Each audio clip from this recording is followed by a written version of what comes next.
Second, welcome to our second session on our program for teenagers. Our program's name is Think of Something Beautiful. Think of something beautiful, and we have three components. We have yoga poses, quiet time, and then we have self-analysis. So we have some discussion about our emotional development and functioning. For this program we have online, actually the original purpose was because in Bali in January in 2025, we are going to have a program with the education department and the senior high school teachers there to introduce a program for prevention of uh, violence, drug abuse, and sexual responsible behavior. And so our program with the government of Bali is quite ambitious, and actually it's very, very wonderful opportunity for us to introduce our ideas into the public school system. And I'm sure that if you can continue with this online program, and if you want to have more support, I can give you. Um, I think you in your local area, maybe you could do something similar. And this is really our hope. Last week, we have started to discuss, we were mentioning that actually out of 5 or 6 kids all around the world, this average is 5, 6 teenagers, one will have mental health problems. And mental health problems become behavior problems.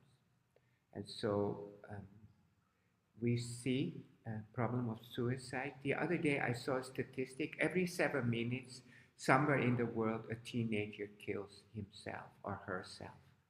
And so suicide among teenagers is a real issue. And so mental health for teenagers is something that many governments are concerned about. Now, I have been reading about this, and I came across one professor. His name is Timothy D. Wilson. If you're interested, I can send you some of the PDFs of his books. Nowadays, many of his PDFs are online, available free of charge. And he has been doing research on what kind of programs can really make a difference in teenagers' lives. And it's very interesting. Most programs, he actually says, are very well-intentioned, have very good purpose, but are not really effective. And he is not a yoga man. He talks about helping children change their own stories. And so helping children develop their self-narrative in a new way. And so they can learn to talk about themselves and see themselves in a different story. Now, our program, and yoga-based, quiet time-based, and then talking about emotions. Through this yoga, we try to change, to rebalance the biochemical condition of the body. And so if our body is not balanced, our emotions are going to be imbalanced. And emotions are imbalanced, we get risky behavior. Okay, so the first step that from our perspective is you have to do these yoga poses. Now, last week I sent out this small chart. It's very simple, very basic, because our target are teachers who are not really yoga teachers. Okay, so we want to introduce things in a simple way and practical way. And also, I introduced the basic principles of teaching this kind of yoga. And so we want to teach the asanas, the yoga poses, and the purpose is not really exercise. The purpose is to balance the glands. And so, for example, here, the confidence area, actually it works on the male and female hormones. So by repeating the pulses, we massage that part of the body and we can have better circulation and there will be better utilization and also removal. If there's too much, it will remove. If there's too little, it will increase the hormone flow. Here you see the pulses that work more on the navel area. So these pulses, they work more on the adrenals. So there it helps us control our temper and the emotions connected with temper. Then this is more chest opening, so it works on the thymus gland, Songxian. So the thymus gland is also connected with our immune system, with our hope, with our positive feelings of love. Now here, these pulses, they work more on the thyroid, pituitary, and the pineal gland. Okay, so if you want, we can, already mentioned last time, if you need, we can discuss this in more detail in a later class. So I just like to have you a whole picture. So the physical pulses are an important part of this. So in yoga, we have this idea that actually a lot of our thought processes are physical. So in yoga, actually, we say that the body is the first layer of the mind. And so we don't see that the mind is like a spirit in a bottle. The bottle is the mind. It's part of the mind. And so the physical balance of influences what we think. And of course, the many of these physical functions are unconscious. So we are not really able to do much with our logic. And so it has its own wisdom. And so many psychologists, they say everything is in the brain. Actually, yoga says, of course, the brain is important, but a lot of our thoughts are actually coming from the body. So if we want to change or help ourselves or help others develop more positive thinking, we have to work also on the glands. We cannot ignore this part. Now the second part is about quiet time. And today I want to talk more about this because it's very much connected with the topic today. Through our think of something beautiful, and we train the mind to every day to focus on something bigger than ourselves. So I love myself, I love my family, my friends, I love my community, I love the world, I love the universe. So from your small self, you take your attention in your quiet time to include everything. Now, so through this practice, we develop a sense of self-respect, self-compassion, and inner connection. So this is the special quality of these quiet time practices. Now, today we are going to talk more about traumatic experiences and how we overcome this. Now, quiet time plays a very big role in dealing with emotional pain. Okay, so we'll talk about this later in detail.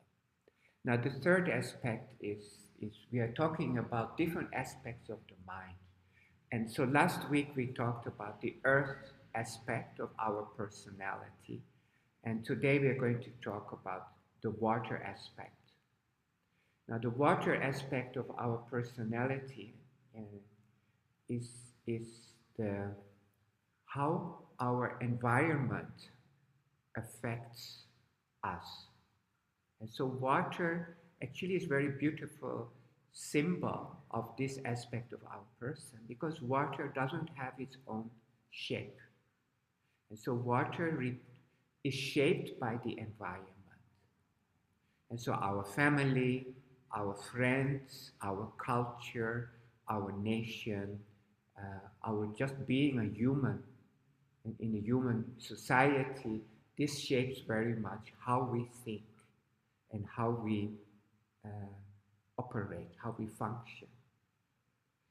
And so if a child is in a good environment, the water aspect of the person will be balanced, and there'll be no hurts, there will be no uh, sense of being rejected or humiliated or abused.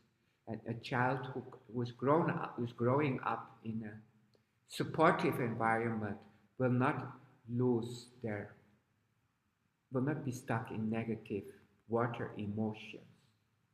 And so, but for those children and for those grown-ups and who are faced with very difficult home situations, or maybe they undergo racism or prejudices or rejection in any form, maybe because they're handicapped, maybe because they have different skin color, maybe because they come from a poor family economically, maybe because they're not so smart. So maybe classmates reject them, and maybe their community may reject them, or maybe the family may reject them. And in that case, the child will encounter different negative emotions. Now, usually, and we all encounter some level of rejection, okay? So I think there's no perfect childhood. Maybe even though, we may have very good parents and we may have, very good environment, somewhere, somehow, we are going to feel we are not getting enough love. Okay, so, but most of us can deal with that in a positive way. So we have this resilience.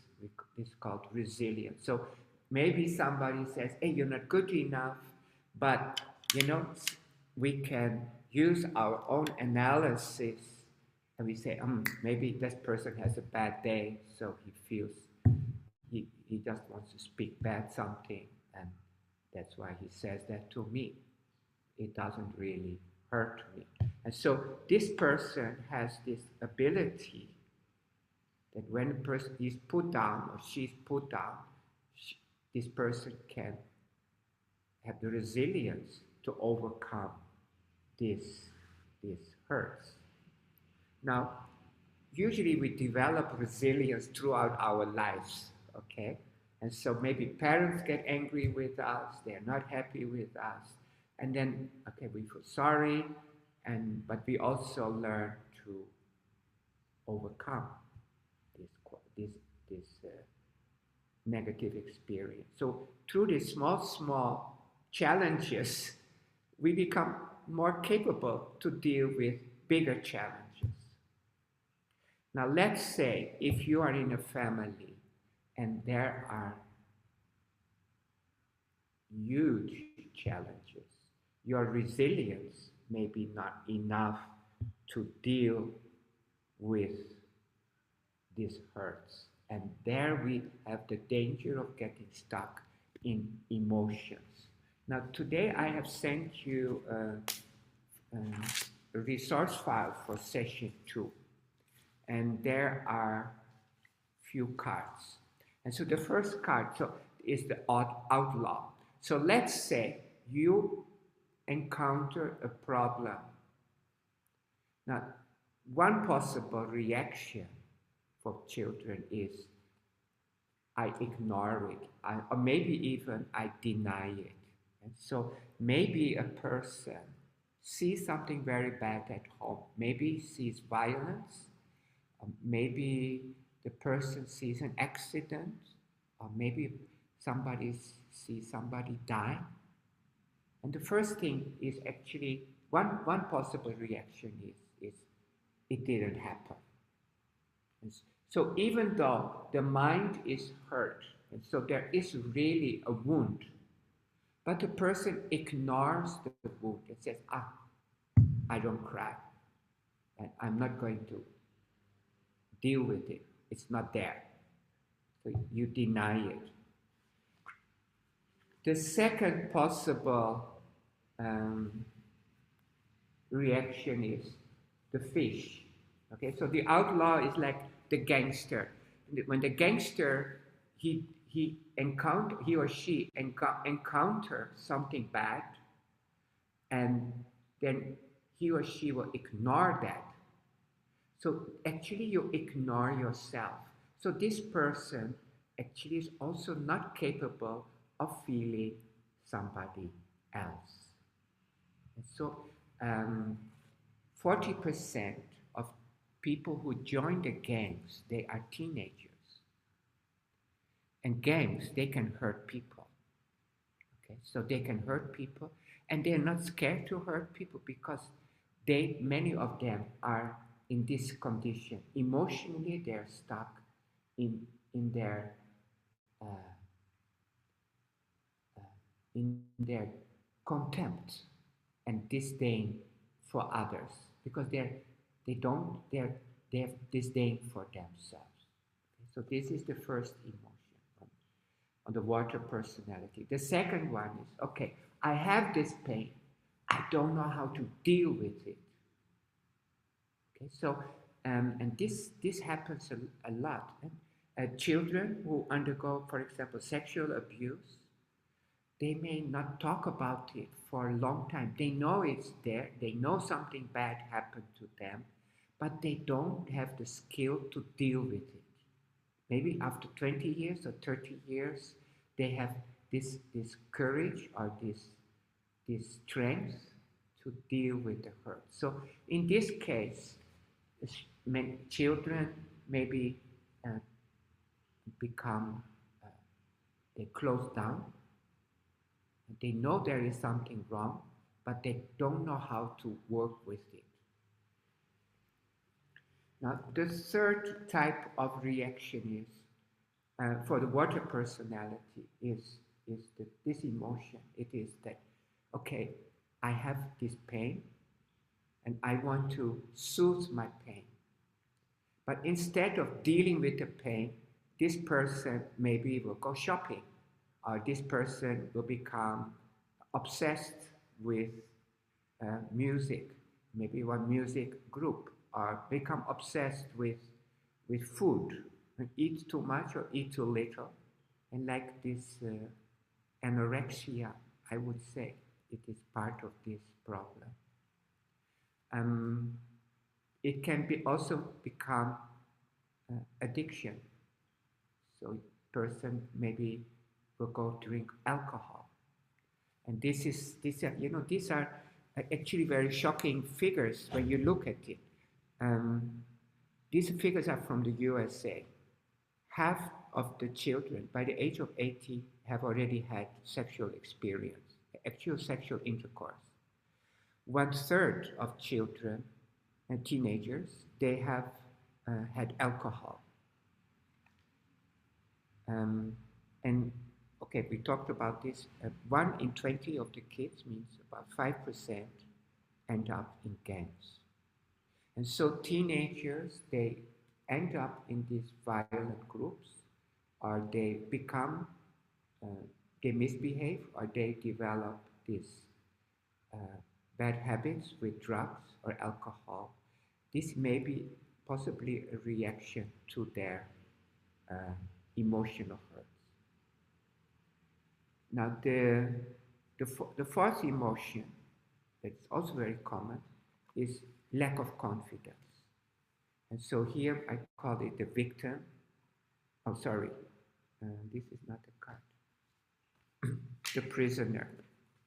The prisoner is stuck in the negative experience and lets this affect the person. And so the emotion becomes, I don't know how to, I'm being rejected, I'm not good enough, and this takes over all the thinking and actually becomes a prisoner of his own or her own negative self-image, and so becomes scared to do anything. In um, so this is also very clear research. Children who cannot face their own hurts, they academically they don't do so well. Now, the fifth one is paranoia. Here I call the victim. And so the victim always will think, uh, everything is bad because the person's experience is bad. So he or she will see everything is bad, everything is going to become a disaster, and we all end up the loser, and it becomes a very negative attitude. And the last one, I call the crab, is cruelty. So it can become violent. And this violence can be external and also can be internal. And so a person who is internally not able to deal with their personal problem can become suicidal. So I mentioned in the beginning, every 7 minutes somewhere in the world there is a teenager who is committing suicide. And so it is a spectrum of emotions. Now these emotions, and we can look at them, okay, this is this person's condition. It can also be from the mother or from the grandmother. And so this hurts. Let's say the grandmother had a very traumatic experience. That physical pain, that physical imbalance is carried over to the mother, and the mother will give birth to a child who still carries the memory of the trauma of the grandmother. So there are 3 generations who have to deal with this pain. Now, in psychology, and this is very interesting, people try many things, and people come back from wars, or they think, like now you see what's going on in the Middle East, what's going on in Ukraine. Ukraine, those Russians, they took the children from the Ukraine, and they took the children away, and they bring them up in Russia. They want them to be Russian kids.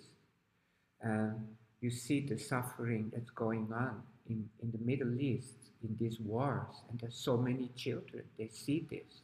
So they have many programs to help these children overcome this trauma. And this Professor Wilson, he is expert on this, and he actually says many of these programs don't work.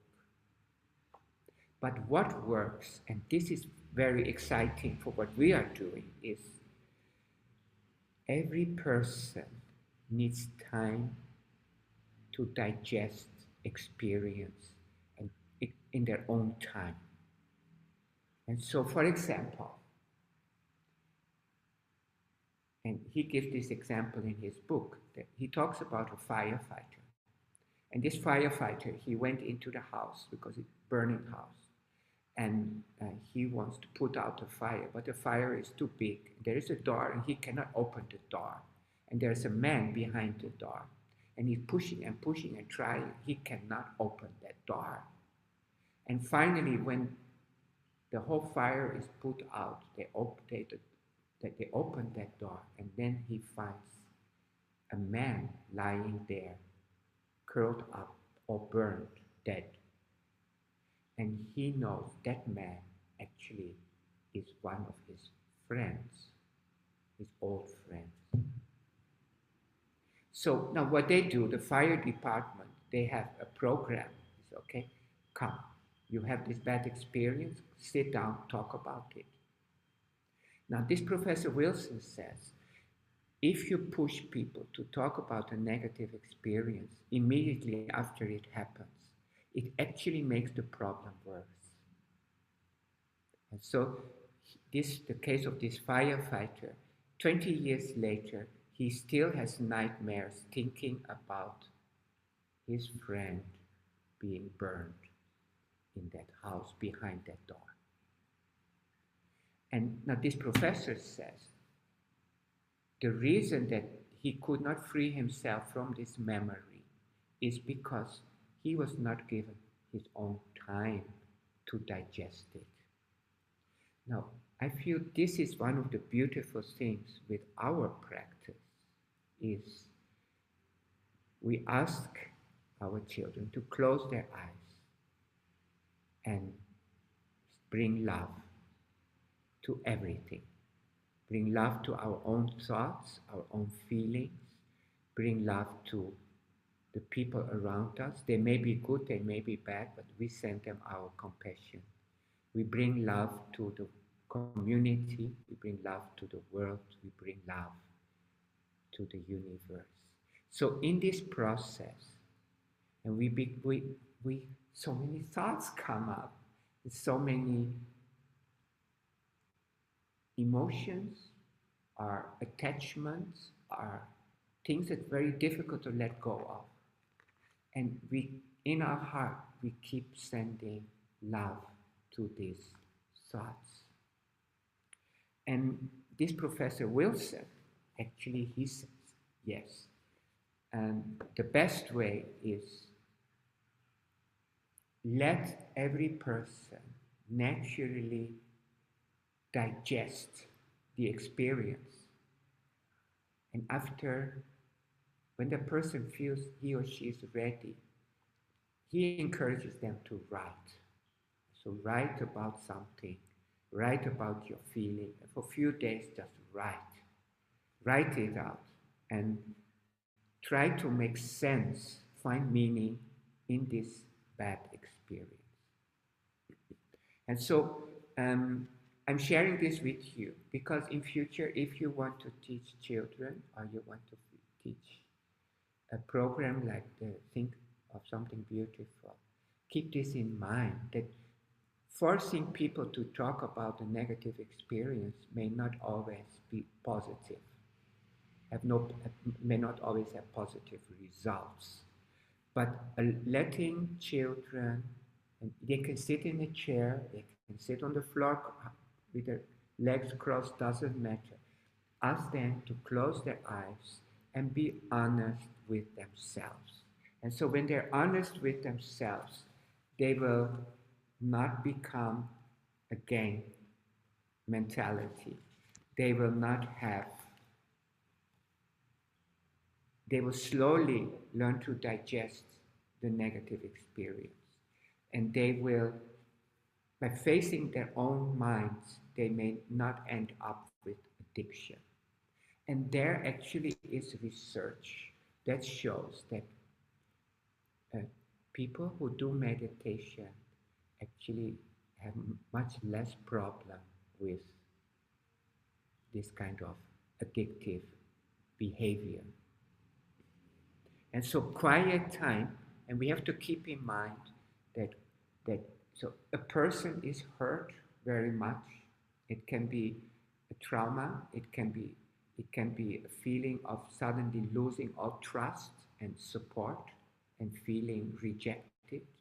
And the love we don't get from our surrounding people is the love that we can give ourselves. And I think that is very fundamental to anybody's mental healing, because we all carry some level of rejection within ourselves. And we all have encountered that we try to get a job, or we try to join a group, or we try to something and we were rejected. And so the process of overcoming this sense of not being good enough, of, maybe people call you names, or maybe people say you're not smart enough, or you're not. Actually, as adults, most of us have resilience. We don't, you know, we don't care too much what the people say or think about us. But for young children, it can be very painful. So I talk about this more because when we talk about bullying, okay, so in a school, there may be bullying. So the first step for me would be, okay, so why do people become bullies? Because they have been bullied themselves. Somewhere in their life, they got hurt, so they hurt others. Okay, so we can maybe say it's the gangster type. Um, Somebody maybe in the school suffers from depression, and it will be the fish. Person doesn't know how to handle whatever happened in their life. So this can explain that kind of behavior.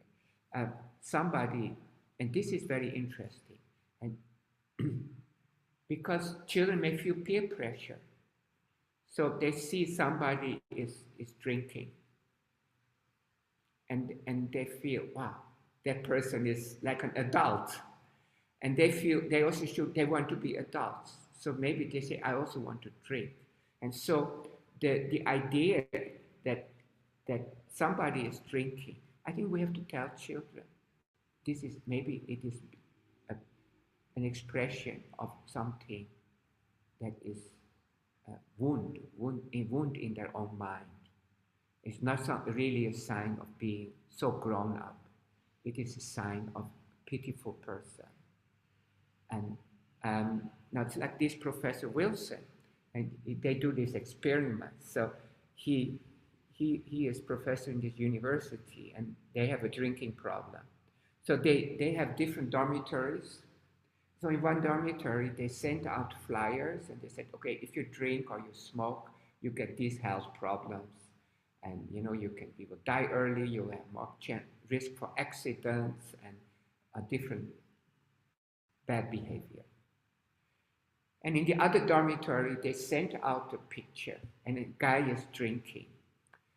And they wrote under, in this university, those who are drinking, they belong to the losers. And then after a certain period of time, they went to check which dormitory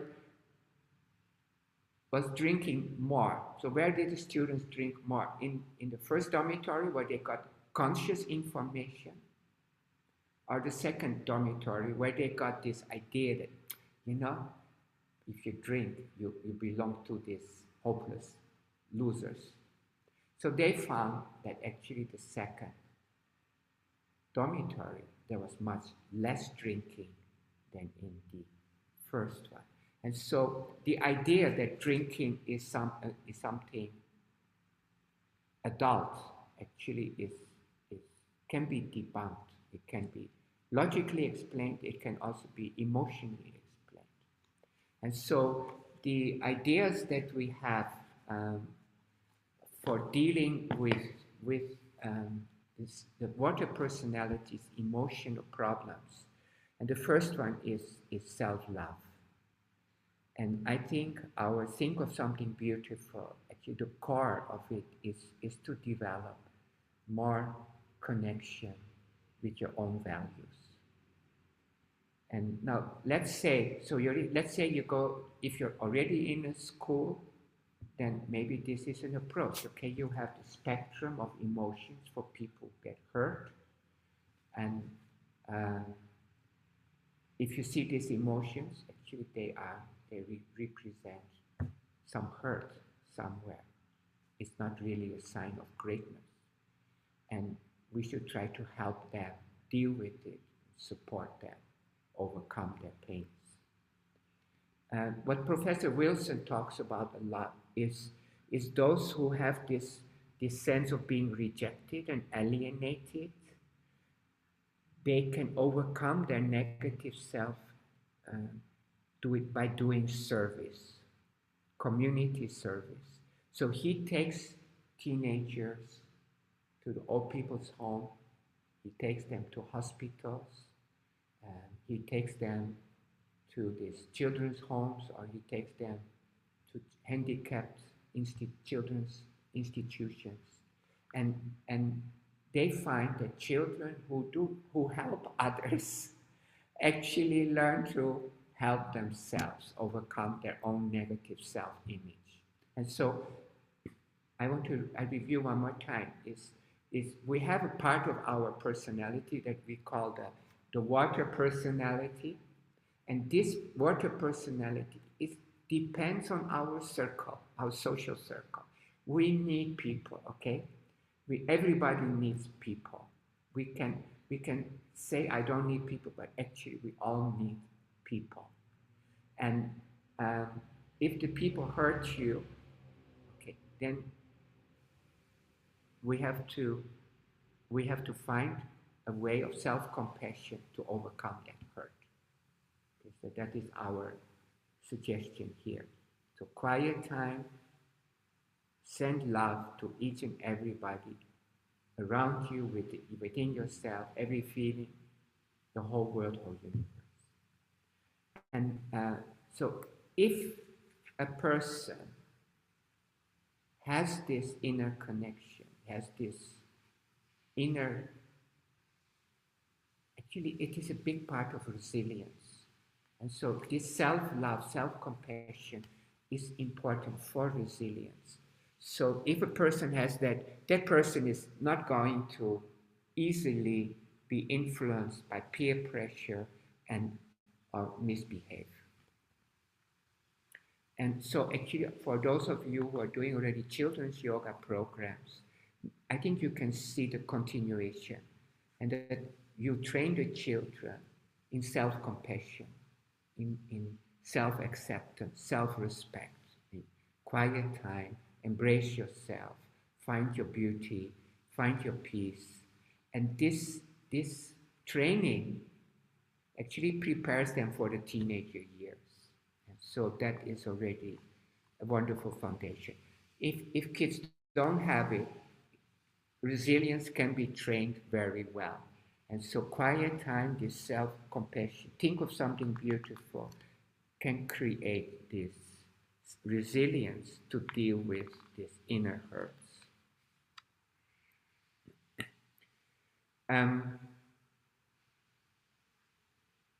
In the USA, and because it's more convenient for me to get figures there, and there's more awareness, I guess, and more information. Every year, 400,000 babies are born to teenagers. Every year, 400,000 babies are born to teenagers.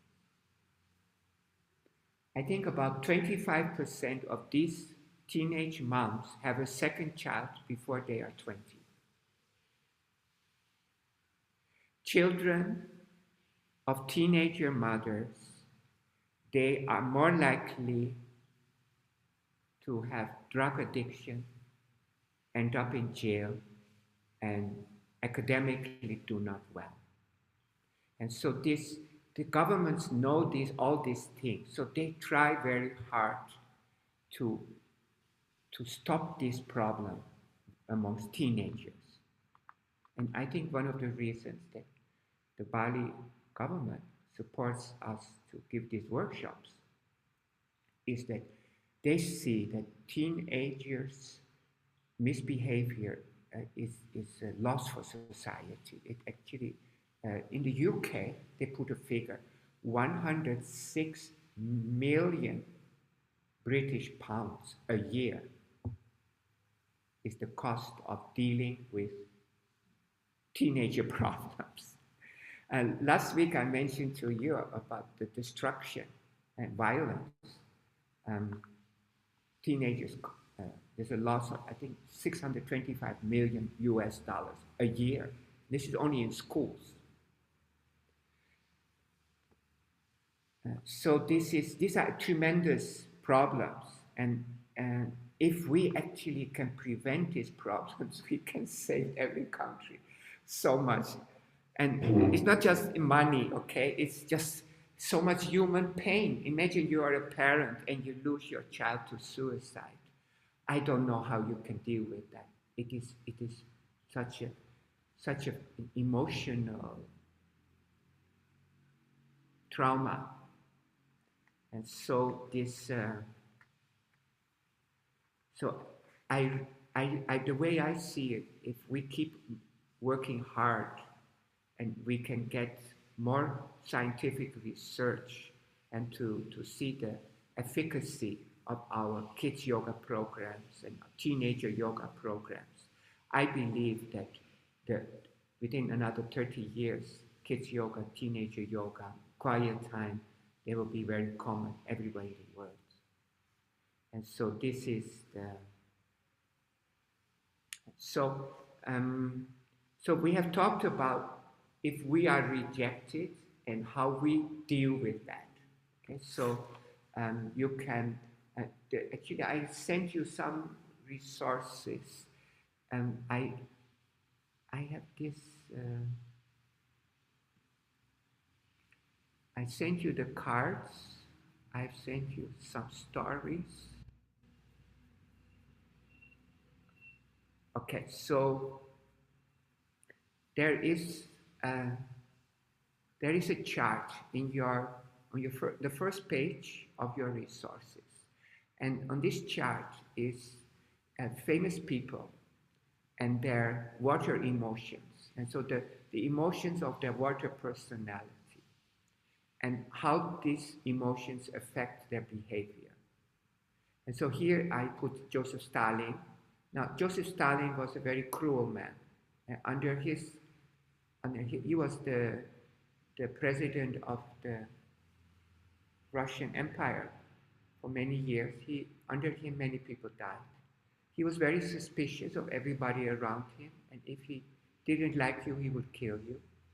And so he has tremendous contempt for others.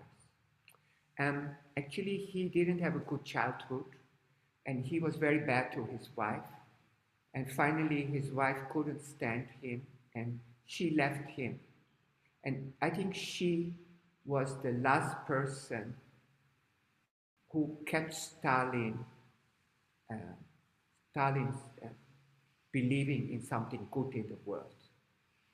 After she left him, and she committed suicide because she couldn't live with that what she experienced by Stalin's side. So after this, he lost control and he became totally very cruel.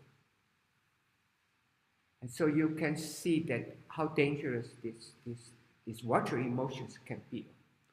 And Marilyn Monroe, she was a movie star. Okay, so she suffered from lack of confidence, and she was also paranoia. She had addiction. She was taking pills for everything, and depression. So staticity, but you can call it depression. And so, again, she had also her childhood difficulties. Actually, many of these movie stars, especially if they started when they were very young. I don't know if you know this Judy Garland, or singer. Anyway, there are many stories of them. They all have this problem because they were picked up from their family and they were put under pressure to perform, and they were dealing with adults who sometimes actually mistreated them. So they have many of these water emotion problems. The third one I put there is because I had heard his story. He was a boxer and he was world champion in the heavyweights. And so it's like, you know, Muhammad Ali, Mike Tyson, very famous person in his time. But he was a black man in a white America. So he was so much discriminated against. So he was a drunkard, he was taking a lot of alcohol, and he was very cruel in his fights. And so he would really punch people too, very painfully. And but that was his way of protecting himself. And so we look at these emotions, and actually you cannot blame the people who have this, who use this, because these are unconscious shields we use. We are so hurt, we don't know how to deal with it. The only way is to shut down or to fight or to mistrust everybody. And so this is one activity you could do with your students. The second activity I suggest, I didn't give you the worksheet, but I think it's very useful. Is to ask your students, how do you choose your friends? Okay, so what qualities do you want from your friends? And what will you not accept from your friends? And so the second question, so what do you admire in your friends? What will you not accept for your friends? The third question is, what will you give up to belong to your friends group? And what will you not give up to belong to your friends group? And so 4 questions. The first question is, what do you admire in your friends? And why do you want to be friends with that person? The second question is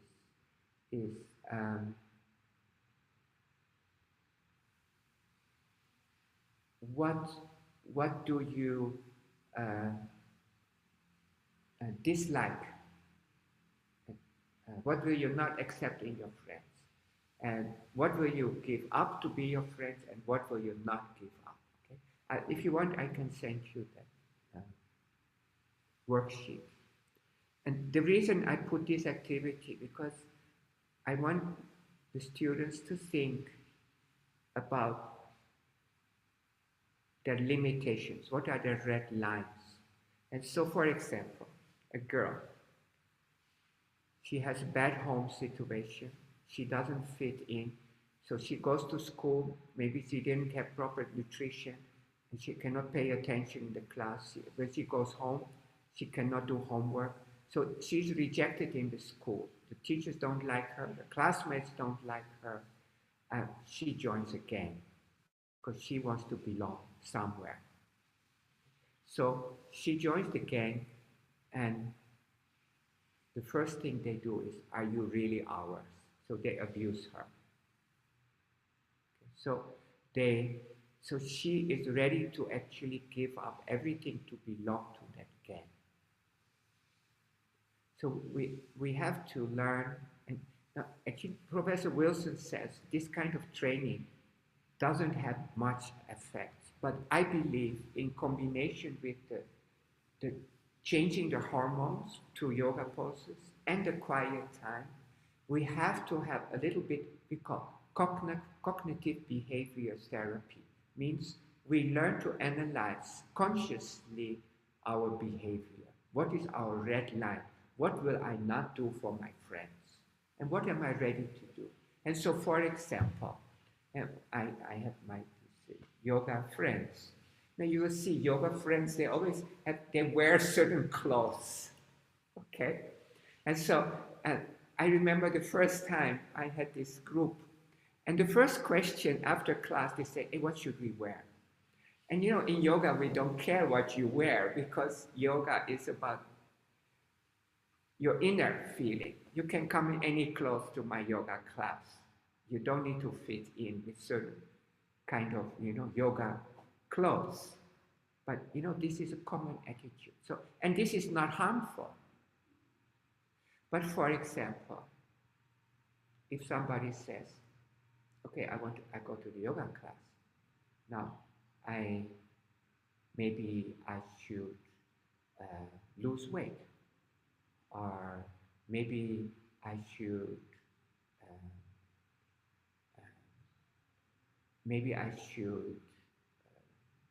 stop talking with other friends.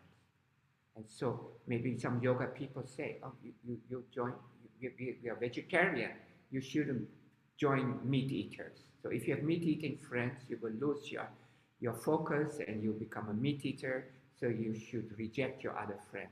So if somebody says, join my group, you're welcome, but first give up your other friends, but will you accept it or will not accept it? It's a discussion. Okay? So I think these are good things to talk with children about. And because I know in China there are many English teachers, it's a good topic for uh, making speeches. What am what do I want from my friends? What do I admire in my friends? And what am I ready to give up? What am I not ready to give up? And what will I not accept from my friends? And so let's say, like in my childhood, I remember it was a very big question for me in those days, is that uh, I had a friend and we were in the same sport club, but he was taking drugs. And we don't know drugs because in my home there was not even alcohol. I was not even allowed to drink coffee uh, until I was 15, and I didn't like it. So my life was very protected and very pure in many ways. And there was this guy, and he was actually on the same sports group as me. And his father was my sports coach, and he was taking drugs. Very big thing in my mind. And so, good questions to talk about with your students. I see I'm talking too much already, and we have to cover more on this topic. And so these are good questions, and we need social support. We need friends. How do we choose friends? What do we like? What we don't like? Can we give up for our friends, and what will we not give up? These are good things to think about. But keep in mind, only talking is not going to solve the problem. You have to give people time to be honest with themselves. So quiet time, close your eyes, send love. Feel what comes up, send love. Good thoughts, bad thoughts, send love. Everything is love. The second one, keep in mind the biochemicals. So especially teenagers, they have hormonal changes, and these hormonal changes, they affect what they do and affect what they think. So in this program, we don't talk so much about diet, but changing food also can uh, change behavior. Uh, if you go on in your worksheet on page 3, there is a puzzle activity, and this is very nice. And if you look at your worksheets, there is a big piece of puzzle. And so out of A4 paper, I cut one piece of puzzle shape. And every child, I give them uh, different puzzle pieces. And I ask them to make their world. So they will draw themselves, they draw their family, they draw their friends, maybe their teachers, and whatever they think about. So every student, and this is a very nice group activity, every student has one puzzle piece. This is my world. And then, when they finish into talking about their little worlds, we say, actually, you all have your little worlds, but actually, we are all one big world. And then we start to say, how can we bring all these little words, all these little puzzle pieces together into one big puzzle, symbolizing that we are all linked together, that we are not alone, and that if we have a problem, we can get support and we can ask for support. We have to ask for support. And so that is that worksheet. And page 4, you have another worksheet. And this worksheet, there are flowers with petals. One is me and one is you. And so here, first write your qualities, and then write the qualities you see in your friend. And then look at how your qualities reflect how you see others. So how you see yourself is, I'm beautiful, I'm wonderful, I'm thankful for myself. And then you will find when you write about your friends, I love my friends, they are so handsome, so beautiful, so amazing. So this activity is very nice to reflect upon that. If you can see yourself more positively, then you can see others better and you can have better relationships. Okay, so this is the first part of today's program. Actually, I was planning to finish everything in 1 hour every day, every week, but I really want to finish today this book. Otherwise, we'll never finish the whole year. Um, so far we have talked about others hurting us. Now the second part, and so the bad reactions we have, how these reactions can be translated in bad behavior. Now the second part is do we reject others? Okay, so here we are going to talk about prejudice or bias. And I want to show you a story because I think stories are very useful for to understand these things. And so here the story, I made a set of stories on this, because in our yoga system, and we see bias as something that blocks the development of the mind. And so we have to learn to overcome our bias. So these stories are about two main characters. Actually, there are a few more. Miss Piggy, Missy and Pig. Okay, so this is Missy and this is Pig, and they are very good friends. And so this is Pig. I didn't do a very good job on the drawing, but anyway. And so Pig is smart and cute. And actually pigs are really smart, smarter than dogs, Their IQ is like a 4-year-old human being. So don't look down on pigs, okay? Next time you see a pig, you have to remember they are smart animals. They're cute and funny. And pigs, they can be very humorous. Now, and pigs are very nice. And so like here, little pig lines up to get food. Now one day, Piggy, there is a school function, you can bring your pet to school. So Missy says, Pig, you have to put on your clothes because you have to go to school. Pets can go to school. So Pig is very excited, and so he puts on nice clothes, and everybody's on the way to school, and everybody brings their pets. Some bring their parrots, some bring their crocodile, their cats, some other birds, and Missy brings Pig. And they are so excited because, imagine bringing your pet to school. I think that will be lots of fun. So all the animals enter the school, but there's the principal. And he puts up a sign, pigs are not allowed. Oh no. They see the crocodile go, they see the fox and the dog and everybody go, but pigs are not allowed.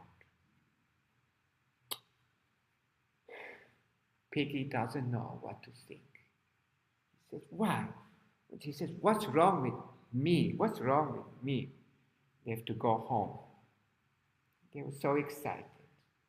And Missy says, Pig, nothing wrong with you. There's something wrong with these people. They don't understand you.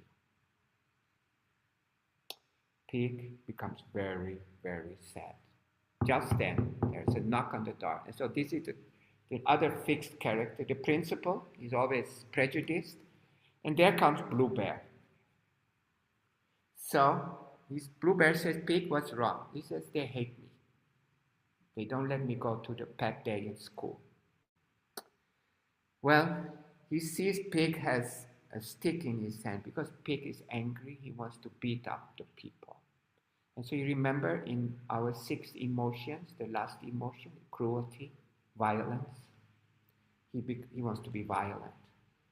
Now Blue Bear says, well, if you hurt them, they'll hate you even more. So beating up other people is not going to help. So he takes Pig to the flower garden and they pick flowers. And Pig says, why are we picking flowers? Why are you taking me here? And he says, come.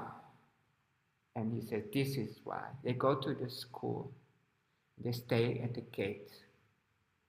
And they give flowers to all the other animals.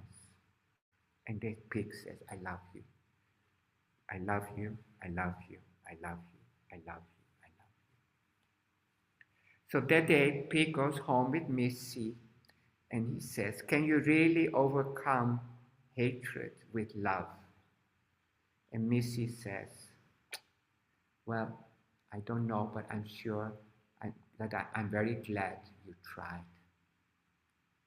Okay, so this is a story about bias. And so people get rejected maybe because we've talked about this, so many reasons why people get discriminated against. And so here it is because he is a pig. And this principle, he doesn't like pigs. So he has what we call a bias, a prejudice against pigs. Now, we all have prejudice. Okay? So we learn this as small as when we are 4 years old. So when we are very small, we already learn, this is my circle. And these are my good people. And the others are outside. And like, I have these 5 grandkids, right? And we don't go there very often. And they don't come often here also. Especially the small one, the little prince. And so when we go there, and especially the little boy who was not so close to us, he starts to cry. So we know that we are outside his circle. But after some time, he knows, okay, we are good people, we can trust us, and then, So children from very small, for safety reasons, learn, this is my group. Now, it depends on parents, how we teach the children. So if you do if you tell them, okay, these are your good people, and the rest, all the other people are all wolves. And like Little Red Riding Hood, there's the wolf, the stranger, and he's the danger. And stranger danger. And so children very quickly learn the prejudices that the parents have. And so let's say parents, they prefer the girls or they prefer the boys, the kids pick that up. If parents are more respectful to rich people and look down on poor people, small kids pick that up. We all have these biases, okay? And so there are so many kinds of bias training. In the USA, this is a big thing because, if companies discriminate, they have to pay millions and millions of dollars because of injustices. So I think 65% of companies, they have bias awareness training to prevent prejudice, to prevent discrimination. It still happens. So this, I think you like stories. And when you like stories, right? I show you another story. So if people have biases, then they have to do double the job. Now, I think many of us attending this program are female. You already know females have to work much harder and they get less money than their male colleagues. And so this is a story about that. So this story is called Missy and Pig and the Big Race. So Missy says, Pig, there is going to be a bike race. And Pig says, I want to join. I want to compete. So she really likes to put on sports clothes. She loves that little pig.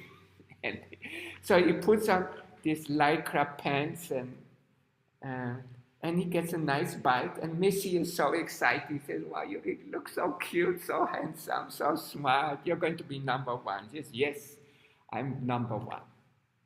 So they go to the race. So you remember the principal is there again. The crocodile, the dog, the cat.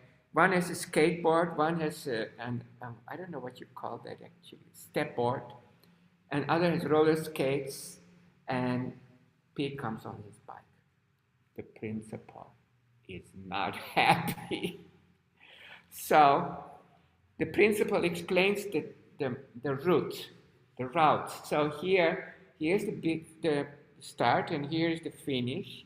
And the principal says there are two ways. There's one is flat, so all the animals go there, and Pig has to go up the mountain, down the mountain, up the mountain, down the mountain, cross the river, to the forest, to the finish line. And Pig says, but why do I have to go up and down and up and down? It is a long way. And why the others can go the flat way? He says, because you are a pig. So he says, well, he's very positive, you know. His resilience is not bad. So he says, I can ride my bike much faster than these other guys. So he goes up the mountain, down the mountain, up the mountain, and the others, they go very smoothly on the flat road. And the pig goes up and down, and he sees the others are almost crossed the bridge, and he's not even near the river, but he keeps going, and he keeps going, and he keeps going. He swims through the river. There's no path in the forest, but he keeps running. It's really triathlon. And he says, wow, I'm really fast. But when he comes to the finish line, the principal says, you are fast, but why did you lose? Dog is 1, cat is 2, crocodile is 3. Pig is very sad. And he said, it's not fair. I can never win. Now Blue Bear comes again, okay? And Blue Bear says, come, you can win. And Pig follows Blue Bear, and there he sees 1,000 pigs. And all the little pigs, he says, you are our number one. And so again, I use this story to talk about injustices and prejudices. And finally, Little Pig says to Missy, says, they are not fair. And but you know, I'm going to be fair to everyone, even if they are not fair to me. I will be fair to others. And I think this is a very good lesson to learn, and that we understand that when others have prejudices and put us down, that we don't become like them. So in the last page of your worksheets, there is this page on prejudice, stereotype, and discrimination. I put out these 3 words. You see if they're suitable for your students or not. And so prejudice means you have this belief that other people are not so smart or not so good or whatever. And this becomes a stereotype. It means you think you meet one person and that person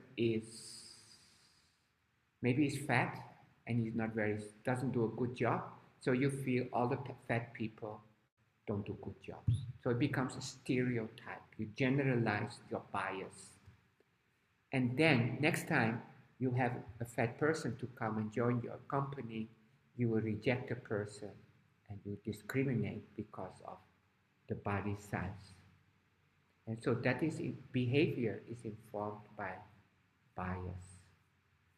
And this is something we all have to work on. I think, like I used to live in Africa. And then I did this online test to see if I have any biases. And I don't know, these tests, I also don't know if they're so perfect. But the result of the test was that I have still kind of 20% of bias against black people. So these are very unconscious biases. It's very difficult to get rid of. But, and that's why, again, this quiet time is so important. If we learn to see everybody with the infinite heart and with infinite compassion, we can overcome our biases. And I think all of you here are on the same wavelength and have the same hope. And so, but keep in mind, and if you're interested, I can send you this PDF. It is not too bad to read. It's just, it's a lot of pages. But the main message he has is that many of these conscious programs don't work. Consciousness training alone. Cognitive behavior therapy, one-to-one, yes. And so if we have a person who has a problem, we can talk to the person and help that person develop what he calls story editing. Change the story means to change the way of your thinking. And so his book's name is called Redirect. So redirect your own mind. And actually, if you have any experience with yoga and meditation or quiet time, we are training ourselves to redirect our minds to positive direction and positive purpose. Okay, very happy you could stay with me for this hour, and very thankful to the organizers, Amy, Shi Hui, Didi in Bali. And I'm happy we have got some new friends from Vietnam, other places. And if you have any questions or anything you want from me to support your teaching others, feel free. This is my passion, and I believe that if we work on teenagers as hard as we work on kindergarten children, I think we can make a difference in the world. So I think we're going to sing a song, and then if you have no questions, we take a break till next Monday. Bhavana Kevala, Bhavana Kevala, Bhavana Kevala, Bhavana Kevala, Bhavana Kevala, Bhavana Kevala, Bhavana Kevala, Bhavana Kevala, Bhavanama Kevala, Bhavana Kevala, Bhavanama Kevala, Bhavana Kevala, Bhavana Kevala, Bhavana Kevala, Bhavana Kevala, Bhavana Kevala.